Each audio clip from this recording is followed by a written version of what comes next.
মায়ের চোখে ঝরলে পানি আল্লাহর আরশ কাঁপা যায়। কান্দে না যেন মাই, কান্দে না যেন মাই। অতি দুঃখ কষ্ট সয়ে আদর সোহাগ দিয়ে শিশুকালে যত্ন করে লালন করে মাই। শিশুকালে যত্ন করে লালন করে মাই। সেই মায়ের কষ্ট কেহ দিও না এই দুনিয়ায়। কান্দে না যেন মাই, কান্দে না যেন মাই। মায়ের চোখে ঝরলে পানি আল্লাহর আরশ কাঁপা যায়। কান্দে না যেন মাই, কান্দে না যেন মাই। বিদেশ বিপাকে যদি সন্তান মারা যায়, সবার আগে জানে তাহার জনম দুঃখী মা। সবার আগে জানে তাহার জনম দুঃখী মা। নীরবে মা অশ্রু ফেলে সন্তানেরই পেতে চাই। কান্দে না যেন মাই, কান্দে না যেন মাই। বিদেশ বিপাকে যদি সন্তান মারা যায়, সবার আগে জানে তাহার জনম দুঃখী মা। নীরবে মা অশ্রু ফেলে সন্তানেরই পেতে চাই। কান্দে না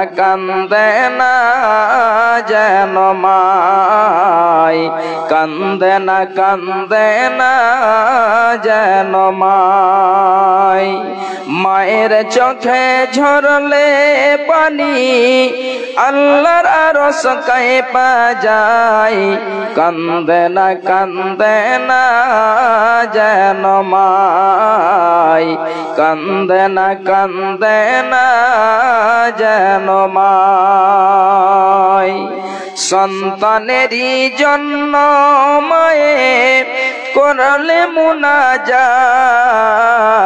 ফিরাতে পারেন না প্রভু মায়ের দুটি হাত।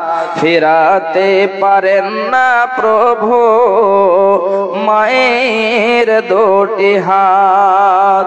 মায়ের পায়ের নিচে জান্নাত, এই কথা কি ভ্রম হয়। কান্দে না যেন মাই, কান্দে না যেন মাই। আল্লাহ রাব্বুল আলামিন এই আয়াতের পূর্বে দুইখানা আয়াত বয়ান করেছেন। ওই আয়াতকে কেন্দ্র করে বলছেন যে এটাই হলো আমার সরল সবল পথ। হে পৃথিবীর বান্দারা, হে পৃথিবীর বান্দিরা, তোমরা কান খুলে শুনে নাও, এটাই হলো আমার সরল সবল পথ। যদি এই সরল সবল পথে আমাদের জীবনকে চালাতে পারি, তাহলে আমাদের জীবনটা ধন্য হয়ে যাবে। আমার বাপজানেরা, আমার মায়েরা, খুব ভালো করে শুনুন, আল্লাহ রাব্বুল আলামিন বলছেন ওয়া আন্না হাদা সিরাতি মুস্তাকিমা, এটাই হলো আমার সরল সবল পথ, তোমরা কি করবে? ফাত্তাবিউহু ওয়ালা তাত্তাবিউস সাবল, তোমরা এর ইত্তেবা করবে, তোমরা এর पैरवी করবে, তোমরা এর উপরে জীবন কাটাবে, তোমাদের জীবনকে অতিবাহিত করবে। ওয়ালা তাত্তাবিউস সাবল, এবং তোমরা অন্যান্য পথের উপরে তোমাদের জীবনকে কাটাবে না। তাহলে একটি হাদিস আপনাদেরকে আমি তুলে দিচ্ছি। বিশ্ব নবী জনাবি মুহাম্মদুর রাসূলুল্লাহ সাল্লাল্লাহু আলাইহি ওয়াসাল্লাম একদা একটা লম্বা করে দাগ টেনে দিলেন, একটি রেখা টেনে দিলেন, এবং ওই লম্বা দাগের দুই পাশে ছোট ছোট ছোট ছোট করে দাগ টেনে দিলেন, এবং টেনে দেওয়ার পরে বলছেন যে হে আমার উম্মত উম্মতিরা, তোমরা এই সোজা রাস্তাতে চলবে, এবং যে ডান দিকে আর বাম দিকে ছোট ছোট পথ রয়েছে, তোমরা ওই পথের ইত্তেবা করবে না।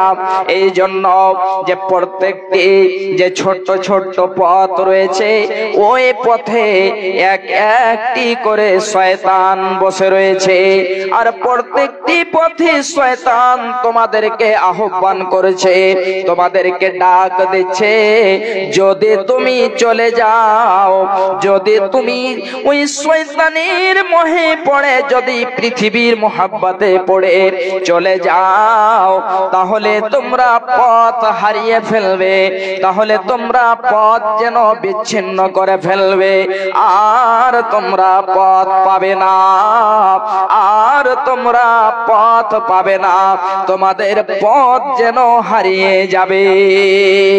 আল্লাহ রাব্বুল আলামিন বলছেন বান্দারে শোনো, ফাত্তাবিউহু ওয়ালা তাত্তাবিউস সাবল, তোমরা এর ইত্তেবা করো, এবং অন্যান্য যতগুলো ডান দিকে এবং বাম দিকে পথ রয়েছে, ওই পথের ইত্তেবা করবে না। অনেক গুরুত্বপূর্ণ বিষয়, আপনি পৃথিবীতে এসেছেন, আপনার 50 বছর 60 বছর বয়স হয়ে গেল, কিন্তু এখন পর্যন্ত আপনি সরল সবল পথ খুঁজে পাননি, তাহলে এর মতো যেন দুর্ভাগ্য আর কার হতে পারে, এর মতো আর যেন দুর্ভাগ্য কার হতে পারে যে আপনি এখন পর্যন্ত আপনার জীবন শেষ করে দিলেন, কিন্তু সরল সবল পথ খুঁজে পেলেন না। আমার ভাইজান, আমার মা, আমার বোনেরা, এবারে চলে আসি ওই পথ সম্পর্কে। আল্লাহ রাব্বুল আলামিন বলছেন, খুব ভালো করে শুনুন, আল্লাহ রাব্বুল আলামিন নবীজিকে বলছেন, কুল তাআলাউ আতলু মা হারামা রাব্বুকুম আলাইকুম আল্লা তুশরিকু বিহি শাইআ। আল্লাহ রাব্বুল আলামিন নবীজিকে কেন্দ্র করে বলছেন যে হে আমার নবী, আপনি মানুষদেরকে বলে দেন, আতলু মা হারামা রাব্বুকুম আলাইকুম আল্লা তুশরিকু বিহি শাইআ। হে পৃথিবীর মানুষেরা, তোমরা এসো, আমি তোমাদেরকে ওই আয়াতগুলো, তোমাদেরকে আমি ওই বিষয়গুলো এক এক করে পড়ে পড়ে শোনাই, যেই সব আমলগুলো আল্লাহ রাব্বুল আলামিন করা হারাম করে দিয়েছে। তাহলে আল্লাহ রাব্বুল আলামিন কি এমন কাজগুলো, কোন এমন বিষয়গুলো করা হারাম করেছেন, সেগুলো আমাদেরকে আজকে জানতে হবে এবং তার উপরে আমল করতে হবে। ভাইজান, আমার মা, আমার বোনেরা, আমার এক নম্বরে আল্লাহ রাব্বুল আলামিন বলছেন, আল্লাহ তুশরিকু বিহি শাইআ। হে পৃথিবীর বান্দা বান্দিরা শোনো, তোমরা খবরদার আল্লাহর সাথে কাউকে অংশীদার করবে না, আল্লাহর সাথে কাউকে শরীক করবে না, কাউকে অংশীদার করবে না। এই জন্য শিরকটা এত বড় পাপ, এত বড় গুনাহ, যদি তুমি সেই পাপটা করে নাও তাহলে তোমার জীবনের যেন আল্লাহ রাব্বুল আলামিন এই শিরকের পাপকে ক্ষমা করবেন না। আল্লাহ রাব্বুল আলামিন বলছেন, বান্দারে শোনো, যদি তুমি শিরকের মতো পাপ করে নাও তাহলে আল্লাহ রাব্বুল আলামিন তোমার জন্য জান্নাতকে হারাম করে দেবে। জান্নাত সে পাবে না, জান্নাত তার জন্য হারাম হয়ে যাবে। ভাইজান বাপজান আমার, আল্লাহ রাব্বুল আলামিন হযরতে লুকমানের কথা বলছেন, বিসমিল্লাহির রহমানির রহিম। ওয়া ইয ক্বালা লুকমানু লিবনিহি ওয়া হুয়া ইয়াইযুহু ইয়া বুনাইয়া লা তুশরিক বিল্লাহ। আল্লাহ রাব্বুল আলামিন হযরতে লুকমানের কথা বলছেন, যখন হযরতে লুকমান তার সন্তানকে বলছিলেন, বেটা খবরদার তুমি শিরকের মতো পাপ করবে না, এই জন্য ইন্নাস শিরকা লাযুলমুন আযীম। বেটা শিরকটা হলো সবচেয়ে বড় পাপ, সবচেয়ে বড় গুনাহ। এই জন্য বেটা শিরকের মতো পাপ তুমি করবে না। যদি শিরক করে নাও তাহলে এই শিরকটা আল্লাহ রাব্বুল আলামিন কোনদিনই তোমার ক্ষমা করবেন না। এবারে আপনাদেরকে আমি একটা হাদিস তুলে দিচ্ছি, খুব ভালো করে শুনুন। রাবি হচ্ছেন হযরতে মুআজ বিন জাবাল রাদিয়াল্লাহু তাআলা আনহু। তিনি বলছেন, আওসানি রাসূলুল্লাহ সাল্লাল্লাহু আলাইহি ওয়াসাল্লাম।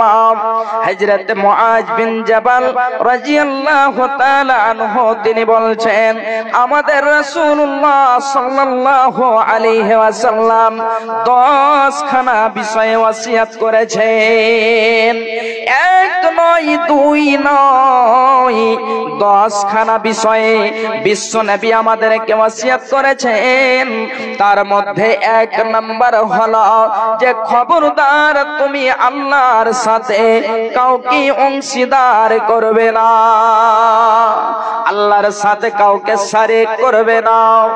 শুধু তাই নয়, হযরত মুআজ বিন জাবালকে বলছেন বিশ্ব নবী আমার যে, হে মুআজ শোনো, ইন কুতিলতা আও হুররিকতা, মুআজ তোমাকে যদি জ্বালিয়ে দেওয়া হয়, তোমাকে যদি পুড়িয়ে দেওয়া হয়, যদি তোমাকে কতল করে দেওয়া হয়, তারপরেও তুমি শিরকের মতো পাপ করবে না। বিশ্ব নবী আমার হযরত মুআজ বিন জাবালকে বলছেন, মুআজ রে, তুমি জানো এটা করতে গেলে শিরক হবে, তুমি সেটাকে করবে না, তুমি শিরকের মতো পাপ করবে না। এবারে যদি সেই জালেমের দলেরা, যদি অত্যাচারের দলেরা তোমাকে শিরক করতে বলে, জবরদস্তি করে, আর জবরদস্তি করে মুআজ তোমাকে যদি কতল করেও দেয়, তারপরেও তুমি শিরক করবে না। হে মুআজ, আর শুনে নাও, শুধু সেটাই নয়, তোমাকে যদি জ্বালিয়ে দেওয়া হয়, যদি তোমাকে আগুন দাও দাও দাও দাও করে জ্বলছে, এমন আগুনের ভেতরে যদি তোমাকে ফেলে দেওয়া হয়, মুআজ রে, তুমি পড়ে যাবে, তুমি আগুনে জ্বলে যাবে, কিন্তু শিরকের মতো পাপ করবে না। ভাইজান বাপজান আমার, এ আমার মায়েরা, আজকে আমাদের 40 বছর 50 বছর আমাদের জীবন কেটে গেল, আমাদের জীবনের অংশটা প্রায় কেটে গেল, কিন্তু আমরা এখনো বুঝতে পারলাম না যে কোন কাজটি করতে গেলে শিরকের মতো পাপ হয়ে যায়। তাহলে নিজেই জানি না কেমন করে সন্তানকে শিক্ষা দেব, কেমন করে তাদেরকে শিক্ষা দেব যে বেটা এটা শিরক, এটা তুমি করবে না। যেমন দেখেন হযরতে লুকমান তার সন্তানকে বলছেন যে বেটা তুমি খবরদার শিরক করবে না। আজকে তাহলে দেখেন যে আমাদের ঈমান যেন কোথায় চলে গিয়েছে। এখন পর্যন্ত আমরা শিরক কোনটি সেটাই বুঝতে পারলাম না। কাহা রইল ইজ্জত তোর, কাহা গইল শান, জরিয়টা না রইল তোরা ঈমান। কাহা রইল ইজ্জত তোর, কাহা গইল শান, জরিয়টা না রইল তোরা ঈমান। সুদ और रिश्वत पे कहनो गुमान, हाय रे मुसलमान कहनो तोर ईमान। सुद और रिश्वत पे कहनो गुमान, हाय रे मुसलमान कहनो तोर ईमान। हाय रे मुसलमान कहनो तोर ईमान। कहनो करे छे तू इतना कंजूसी, कहनो करे छे तू इतना कंजूसी। भूखले मरे छे बगलो पड़ोसी, हरदम तू तोड़े छे, हरदम तू तोड़े छे मुर्गा रो रान। हाय रे मुसलमान कहनो तोर ईमान। हाय रे मुसलमान कहनो तोर ईमान। दिन रात भटके छे पिए छे ताड़ी, दिन रात भटके छे पिए छे ताड़ी। अक्सर मुसलमान नहीं खे नमाजी, घूमे छे फिरे छे सुनो के अजान। हाय रे मुसलमान कहनो तोर ईमान। हाय रे मुसलमान कहनो तोर ईमान। दिन रात भटके छे पिए छे ताड़ी, दिन रात भटके छे पिए छे ताड़ी। अक्सर मुसलमान नहीं खे नमाजी, घूमे छे फिरे छे सुनो के अजान। हाय रे मुसलमान कहनो तोर ईमान। हाय रे मुसलमान कहनो तोर ईमान। कहाँ रहिल इज्जत तोर, कहाँ गइल शान, जरियोटा ना रहिल तोरा ईमान। कहाँ रहिल इज्जत तोर, कहाँ गइल शान, जरियोटा ना रहिल तोरा ईमान। सूद और रिश्वत पे कहनो गुमान, हाय रे मुसलमान कहनो तोर ईमान। बापे रोई बेटा जो सबसे अच्छा, स्कूल भेजे छे ओकरा हमेशा। बापे रोए बेटा जो सबसे अच्छा, स्कूल भेजे छे ओकरा हमेशा। लंगड़ा और काना को मदरसा में दान, हाय रे मुसलमान कहनो तोर ईमान। মাইকের সাউন্ড কিন্তু ঠিক নাই, সাউন্ড টানছে আর মনে হচ্ছে যে সর্দি জ্বর লেগে আছে মাইকের সাউন্ডে, এত খারাপ সাউন্ড।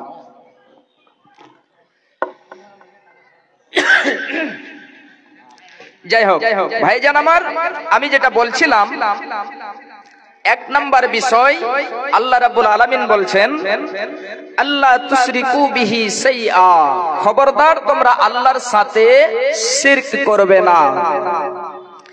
দ্বিতীয় নম্বরে তাহলে চলে আসি, কোন আমলগুলো আল্লাহ রাব্বুল আলামিন করা আমাদের জন্য হারাম করে দিয়েছেন।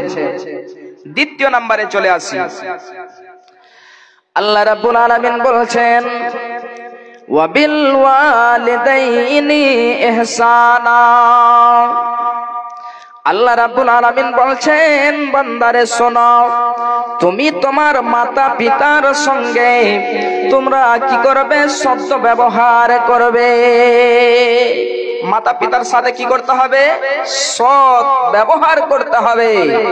ভাইজান বাপজান আমার, আজকে দেখেন যেই মা আপনাকে 10 মাস 10 দিন ধরে পেটে ধারণ করেছে, যেই মা আপনাকে এই যেন পেটে ধারণ করে যখন জন্ম দিয়েছে, সেই প্রসব বেদনা, সেই প্রসব যন্ত্রণা সহ্য করে আপনাকে জন্ম দিয়েছে, আজকে সেই মায়ের সঙ্গে এমন ভাবে মায়ের সাথে দুর্ব্যবহার করা হয়। অনেকজনই মাকে গালি দেয়, অনেকজনই মাকে মারে, অনেকজনই মাকে খেতে দেয় না, অনেকজনই মাকে যেন বাড়ি থেকে তাড়িয়ে দেয়। আল্লাহ রাব্বুল আলামিন বলছেন ওয়াকাযা রাব্বুকা আল্লা তা'বুদু ইল্লা ইয়্যাহু ওয়া বিল ওয়ালিদাইনি ইহসানা। আল্লাহ রাব্বুল আলামিন বলছেন যে এটা তোমার রবের তরফ থেকে ফয়সালা, তোমার আল্লাহ এটা ফয়সালা করে দিয়েছে যে তোমরা তার ইবাদত ছাড়া আর কাউরির ইবাদত করবে না। তার মানে হলো এটা যে তোমরা ইবাদত করবে, বান্দেগি করবে, তো যে তোমরা জিকির আজকার করবে এক আল্লাহ রাব্বুল আলামিনের জন্য করবে, তাছাড়া অন্য কাউরের ইবাদত করবে না।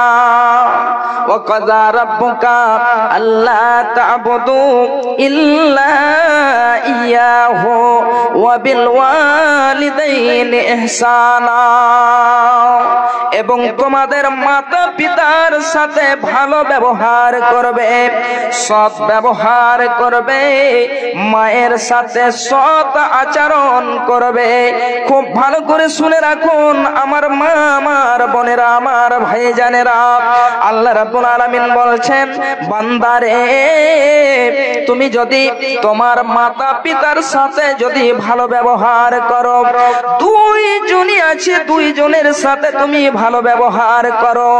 বৃদ্ধ হয়ে গিয়েছে, বয়স্ক হয়ে গিয়েছে, বৃদ্ধা হয়ে গিয়েছে, তোমাদের মাতা পিতার মধ্যে যদি কেউ একজন থাকে তাহলে তার সাথে তোমরা ভালো ব্যবহার করবে এবং তাদেরকে উফ শব্দটি পর্যন্ত বলবে না, তাদেরকে ঝিড়কি দেবে না। শুধু তাই নয় আমার মা, আমার বোনেরা, আল্লাহ রাব্বুল আলামিন বলেছেন ওয়াকফিজ লাহুমা জানাহাজ যুল্লি মিনার রাহমা ওয়া কুর রাব্বিরহামহুমা কামা রাব্বায়ানি সাগীরা। আল্লাহ রাব্বুল আলামিন বলেছেন বান্দারে শোনো, যদি তোমরা তোমাদের মাতা পিতা রয়েছে তাহলে তোমাদের সেই মাতা পিতার সাথে ভালো ব্যবহার করবে এবং তাদের জন্য তোমাদের রহমতের চাদরখানাকে বিছিয়ে দেবে এবং তাদের জন্য দোয়া করবে ওয়াকুর রাব্বিরহামহুমা কামা রাব্বায়ানি সাগীরা। আল্লাহ তুমি তাদের সাথে অমনি রহম করো, আল্লাহ তুমি তাদের সাথে ওই মতো ব্যবহার করো, আল্লাহ তুমি তাদের সাথে ওই মতোই রহম করো যেই মতো আমার মাতা, আমার পিতা আমার সাথে ছোটবেলায় করেছিল। তাহলে ভাইজান বাপজান আমার, তুমি তাদের প্রতি রহম করো। ভাইজান আজকে আমরা জানি, কেউ জানি না এই যে কিভাবে মায়ের সাথে পিতার সাথে ভালো ব্যবহার করতে হবে, এটা কিন্তু কেউ জানে না। ভাইজান বাপজান আমার, এই মায়ের সাথে ভালো ব্যবহার যদি আপনি না করেন, তাহলে একটি আপনাকে ছোট্ট করে ঘটনা শোনাচ্ছে, খুব ভালো করে শুনেন। একজন রাবী, তার নাম হলো হযরতে আওয়াম বিন হাওসাব। হযরতে আওয়াম বিন হাওসাব তিনি বলছেন, এ আমার মায়েরা, এ আমার বোনেরা, খুব ভালো করে শুনুন। হযরতে আওয়াম বিন হাওসাব তিনি বলছেন যে একদা আমি আসরের সালাত আদায় করলাম, নামাজ আদায় করলাম, এবং নামাজ আদায় করার পরে আমি সওয়ারিতে সওয়ার হয়ে বের হয়ে গেলাম। এবারে যেতে যেতে যেতে যেতে আমি দেখছি যে একটা কবরস্থান রয়েছে। ওই কবরস্থানের যেন মধ্য থেকে একটি কবর ফেটে বের হলো, এবং সেই কবরটি ফেটে যখন বের হলো, তার সেই উপর দিকটা গাধার মতো এবং নিচন দিকটা মানুষের মতো। তার মানে কবর থেকে একটি মানুষ বের হলো, তার উপর দিকটা হলো গাধার মতো এবং নিচন দিকটা হলো যেন মানুষের মতো। এমনি সাকাল নিয়ে, আকৃতি নিয়ে সেই কবর ফেটে বের হলো। বের হয়ে সে 3 বার গাধার মতো চিৎকার করলো। গাধার মতো চিৎকার করে সে আবার যেন কবরের ভিতরে চলে গেল। আমি যখন এটা দৃশ্য দেখলাম, এই দৃশ্য দেখে আমি যেন অবাক হয়ে গেলাম যে এটা কেমন দৃশ্য। আমার চোখ সত্যি দেখেছে না আমার চোখ যেন ধোঁকায় পড়ে গিয়েছে, আমি স্বপ্নে দেখেছি, এই মতো করে চিন্তা ভাবনা করতে করতে হঠাৎ করে একজন বুড়ি মহিলাকে দেখতে পেলাম। আস্তে আস্তে আস্তে আস্তে আমি সেই যেন বুড়ি মহিলাটির কাছে গেলাম। যাওয়ার পরে বললাম, মা, আমি যে ঘটনাটি দেখলাম আপনি এখানে আছেন, এটা কি সত্য? ছোট্ট করে আপনাদেরকে আমি ঘটনাটি শোনাচ্ছি। জি। এবারে সেই বুড়ি মহিলাকে যখনই বলা, তখনই সেই বুড়ি মহিলাটি বলছে, বেটা শোনো, ওই যে দেখো ওখানে একজন বুড়ি মহিলা রয়েছে। ওই বুড়ি মহিলাটি যেন ওই সন্তানের, ওই ছেলেটির মা। এবারে তার মায়ের সাথে কি হয়েছিল খুব ভালো করে শুনুন। তার মা তাকে বলছিল, বেটা তুমি নামাজ আদায় করো, তুমি রোজা রাখো, তুমি দিনের কাজ করো, তুমি মদ পান করিও না। যেমনই এই কথা বলা, তেমনি যেন সেই মাকে বলছে, মা তুমি শুধু আমার সাথে গাধার মতো বকছো, তুমি আমাকে শুধু গাধার মতো চিৎকার করে বলছো। এবারে যেন সেই মা অনেক দুঃখিত, যে মা সন্তানকে পেটে ধারণ করেছে, এত যন্ত্রণা সহ্য করে জন্ম দিয়েছে, ওই মাকে যদি সেই সন্তান এই কথা বলে থাকে, তাহলে ওই মা যেন কতটা কষ্ট পাবে। এবারে সেই মা এবারে নারাজ হয়ে গেল। ওই সন্তানটি মারা গেল, তার নামাজে জানাজা পড়া হলো, দাফন করা হলো।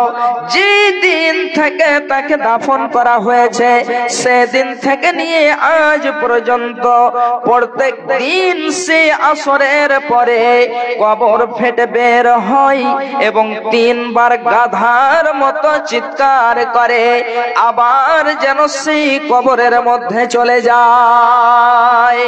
তাহলে দেখেন আমার ভাইজান, আমার মা, আমার বোনেরা, যদি মা নারাজ হয়ে থাকে, যদি মা দুঃখ পেয়ে থাকে, তাহলে আপনাকে আমি বলছি যে আপনি মায়ের কাছে যাবেন, মায়ের হাত দুখানা ধরবেন, মায়ের পা দুখানা ধরবেন এবং মাকে বলবেন, মা আমি না বুঝতে পেরে, আমি অবুঝ হয়ে তোমাকে কষ্ট দিয়েছি মা, তুমি আমাকে দয়া করে ক্ষমা করে দাও। যদি আপনি ক্ষমা চেয়ে নেন, তাহলে এর থেকে আর বড় কিছুই হতে পারে না।